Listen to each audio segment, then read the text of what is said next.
flower friends, it's Nicole from Flower Hill Farm, and I have a lot of updates to share with you guys today, including my recovery from an injury.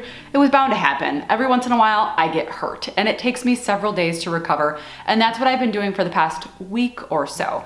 But let's back up, because remember Friday, the Friday before last, I planted 10,000 tulips, and at the end of that video, you guys saw me raking over the soil just a bit. That took me probably 20, 25 minutes, half hour to do that manually. And then the next day I pulled weeds for a couple of hours in the hoop house. And then the next day I pulled weeds for a couple of hours in the hoop house. It's an intense project. It's gonna take a few more sessions to get the weeds out from that. However, the campanula in there is looking fantastic. It rooted into the ground, it is growing new sets of leaves, and it is going to be amazing come spring. I'm very excited about that. Okay, so raking, weeding, pulling weeds, and then that Monday, so a week ago today, I had to come up here to town and I had to pull the mum field up. The mum field needed to be taken up, all the drip irrigation up, all of the, I think I had 8-inch staples in the ground,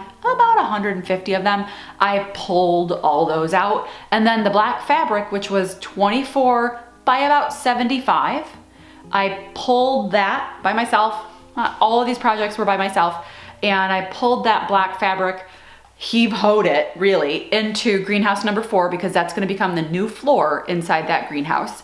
And I pulled it by myself. It's a couple 100 pounds because, mind you, there's some soil on it and stuff. It was heavy. And then after I was wrapping that project up for the day, I got in my car to drive home and I couldn't reach my seatbelt. My shoulder completely froze. And there were some moments over the weekend where I was like, oh, my shoulder is kind of like pulled a muscle or something. But this was on Monday to the point where I was screaming in pain. I could not move my arm left or right. I could lift it up, but I couldn't go to the left or to the right at all without screaming in pain.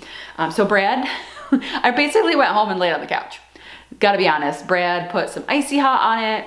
I posted on Instagram, and I have some friends who are physical therapists, and they messaged me immediately. Lauren said, you need to go get that checked out, Nicole. If you tore your rotator cuff, or if you're about to tear your rotator cuff, you need to make sure you get that checked out. And at the time I thought, well, maybe that's something that I did do, because I couldn't move my arm from left to right. I could lift it up, but not in any other direction. It was extremely painful. It basically rendered me useless for several days. So the next morning I got up and said, I better go to get it checked out. So I went to an urgent care, and they took some pictures of my shoulder and nothing was torn. However, they did diagnose me with bursitis and like overuse, which I look back at the things that I did, and the Thursday before I planted tulips was shoulder day at the gym. So I was literally lifting, like CrossFitting, lifting over my head. So that was Thursday. Friday was raking tulips. Saturday and Sunday was pulling weeds out of the hoop house. And Monday was pulling up the entire mum field. So it definitely, overuse made sense. And now we're a week out.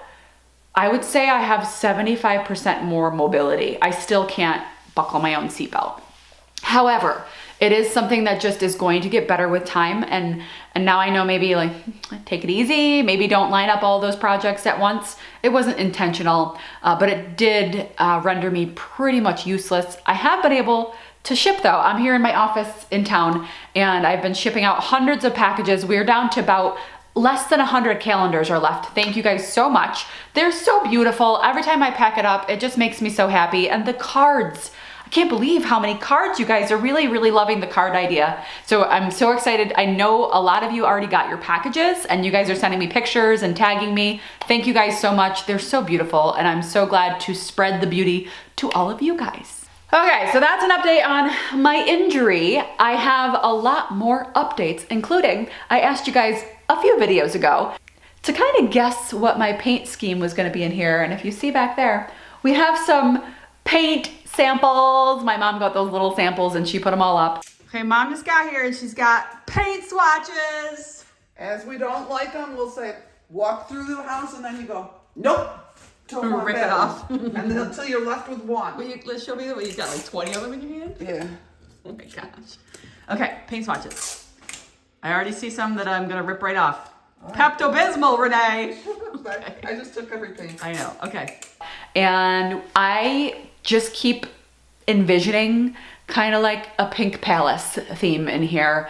My daughter would go nuts. One of our favorite movies is Coraline and the Pink Palace Apartments. A very pale pink is what I picture in here, almost like a blush color. And my mom went and got some crazy paint samples. Some of those are like, Nope. We've already ripped some down. But I would love this space in here to be a nice calming pink, not a Pepto pink, a very calm pink. So I'm letting the colors speak to me, seeing how the light hits it throughout the day. And that is the color scheme that's going to be in here. And really excited. Then I'll get to pick out some furniture. I already found a really pretty lamp on Wayfair. I already found that because there's no lighting in here. It's all lamp lighting. There's no overhead lighting in here. It's an old 1900 farmhouse. Okay, so there's that update with the paint scheme. And then we have a lot of greenhouse updates, guys. Let's see, Brad borrowed my cousin Michael's excavator and we dug a trench. I think I might have shown you guys that, at least on Instagram and Facebook. We dug the trench from the water and the electric source up at the nursery all the way back 200 feet to the new greenhouse space. That trench is 4 feet deep. We needed it to be 4 feet deep because we're upstate New York, zone 4B.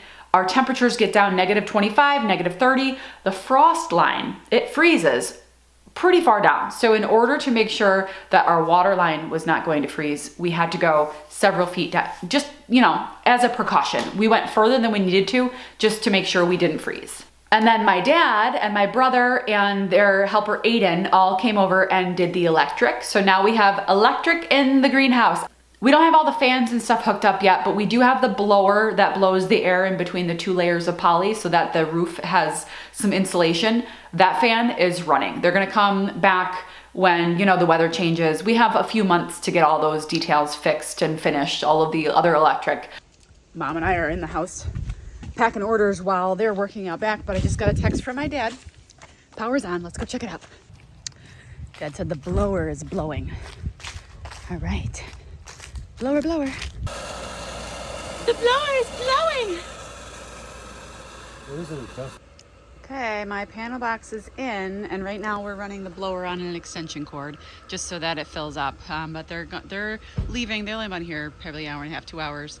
They've got other jobs to do. They just wanted to get some sort of power in here. They'll be back another time to finish the rest. The only thing we have left to do for that is the water line, which the water line is in, but we actually have to connect it to the main source. And that's a project I believe my husband is dreading, and that's why it's not done yet. That's why it's not done yet. He doesn't want to do it.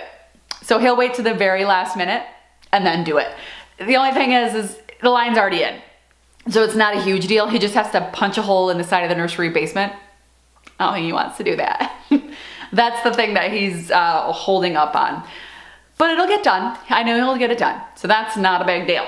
Okay, so water, electric, that leaves us with heat. Where's the heat source coming? Well, I had my heat supplier, my propane supplier, come out and kind of give me an estimate on what I should be doing, how many tanks I need, how much volume I need, et cetera, for that space. And we decided that we needed to put in a new tank, and I'm not putting it anywhere near that greenhouse. We are putting them off behind greenhouse number 4, and we're trenching the propane all the way over to that greenhouse so that there are no ugly tanks over by that space. So my dad brought his Ditch Witch, and this was last weekend, and honestly, it doesn't take that much time. It took him probably 20 minutes to go from one to the other, and it's a much shorter distance than the water and electric lines. It's probably 70, 75 feet. So it's not as long as the other trenches, and it doesn't have to be as deep either. They told me 18 inches would be plenty for the propane. And then I had to make an appointment for them to come back. I needed to dig the trench and build the platform. My neighbor came over, helped me do the platform where the tank is gonna be sitting. And then I called, made an appointment. They're coming this Thursday to install the propane tank and the lines to the new greenhouse. And they do that free of charge. It's part of their service. If you're buying propane, they will hook it up for you. So that is no charge. Speaking of heat, you guys remember in a previous video, I discovered actually that the oil tank here in the office in the nursery house, it won't hold oil, won't pass inspection. Well, I had my neighbor Anthony, he's a contractor. He came over here and he's been, actually, I can update you guys on this too. The pantry where all of the cat pee smell was, we completely ripped out the floor in there. Anthony came over and did it. We took up the actual plywood that was underneath, and the smell it's eradicated. It was the plywood and the luan that was above it, the really thin plywood, that was holding on to some urine smell, and I knew we needed to just rip it out in order to eliminate the smell. Because if you guys remember, if you're new here, this was a rental property and the tenants left it in really bad shape, including cat and dog urine all over the place. It's like night and day. You walk in here and you can breathe. The smell is gone. Now there's a little bit of a musty smell, but that can be fixed. It's super handy to have a contractor just a couple doors down. Anyway, but speaking of that, we were talking and I brought up the fact that the oil tank here was no good. And he goes, oh, do you need one? I go, yeah, I need one. He goes, oh, I have one. And like super cheap. So instead of having to pay $1,000 for a brand new tank, he's actually selling me a used tank that he's had just for extra oil around his house for just $100. So much better than spending $1,000 on a brand new tank. And this tank is in great condition, no problem. We're gonna put it in the basement and then that crisis is solved. I feel like there's just back-to-back crises in this place, I swear. Knock on freaking wood. This is a wood chair. Okay, I'm good. Yeah, so let's see, are there any other updates that I can share with you guys? I'm looking around here. I shot a couple more vlogs. I'm still actively putting my orders together for the plants. I'm getting so excited about this season. It's not even funny. There are new varieties coming out. Oh my gosh, I went to a Proven Winners event about a month ago. I shot a vlog on that. I haven't even shared that with you guys yet, which I will. I'll record the rest of that today. I just need to button it up. But yeah, and then I'll go over the hanging basket combinations and the other plants that I'm ordering for the springtime that you guys will be able to watch go from little baby to big sellable plant. It's going to be a fun ride and I'm so glad that you guys are with us. It's really just an adventure. I appreciate all of you guys and your willingness to come along on this adventure with us. Oh, if you guys are in the area, I was just asked to speak at a conference in the Catskills. It's a Catskills Agriculture Conference in January. I will be a guest speaker at that event. As it gets closer, I'll put more information.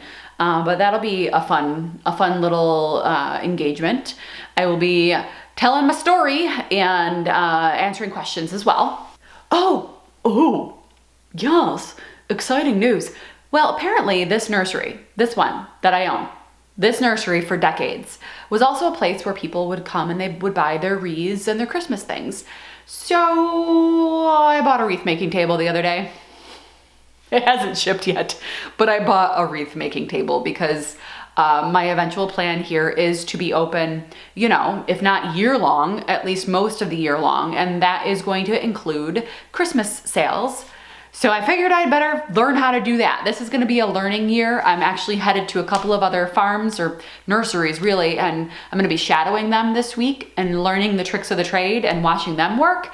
If they're okay with me bringing my camera, I'll take you guys along. But I'm really excited to experiment and learn how to make these wreaths and stuff and have that be another thing available here at the nursery for Christmas time. I have dozens of people asking me all the time if I have wreaths, and last year I had to tell them no, and I'm already getting questions about it this year. So I figured I would go ahead, at least try to make a dozen or so of them this year, if not a few more, and then, you know, learn a little bit and then expand for next year. I'm really excited because I just have all of these ideas in my head, and of course, you know, I want to be able to offer everything, which it's not realistic. Doing everything is not realistic, as my shoulder proves to me this week.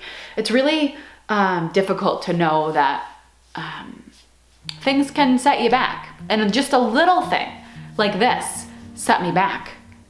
I still can't I went to the gym this morning. I had to go on the treadmill for a half hour or whatever because I couldn't do shoulders because I can't.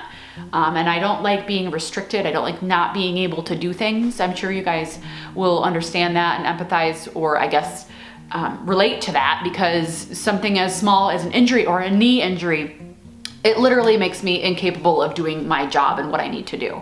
And it's very frustrating. But it also teaches me a lesson, and that lesson perhaps is slow down. Ask for help. You can't do everything. I will never believe that. Yes, I do. I have to believe it. I can't do it all. I can't, but I will try. Anyway, that'll do it for this video, guys. I will have more stuff and more information and more updates coming your way very soon. We'll see you. Do you see this beauty? Oh. It smells like bubblegums.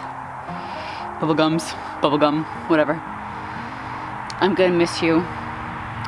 But until next year, something's sleeping in here. Farewell, ye snapdragon. Hi flower friends, it's Nicole from Flower Hill Farm and we're going on a road trip. You guys ready for this? Okay, we're here. We're just driving down to the dahlia field. We have a little rainbow over Flower Hill Farm. It's raining on my head right now. The sun is shining behind my house.